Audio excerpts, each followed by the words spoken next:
My name is Diana Cowan, and I'm from Georgia. You know, growing up, I had big hair. Everybody had the big 90s hair. My husband still carries a picture of my big hair in his wallet. So it was something that we all had.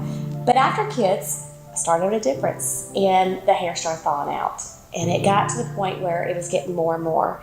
And it became just so much part of who I was. I hated it. Like, I hated, because I saw bald. You know, I kept seeing that. And that was a really struggle for me.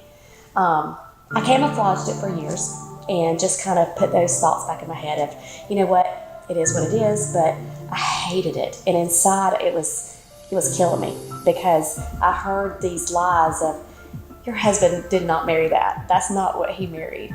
And, you know, just, it kept getting worse. And it got to the point where one time I was at my kid's baseball game, and somebody came to me and said, do you have cancer? Because your hair's so thin. And I said, no. But I went back in the car and I cried. And I said, you know, something's got to change. I got to do something. There's a girl right now who is crying in her bathroom because she's looking in the mirror and she's seeing that girl that's lost her hair. Or she's had cancer and it's just never grown back the way it is. And those ladies need to see there's options. You're not alone. You're not the only one with this. And there's a solution. And we just want to be that solution.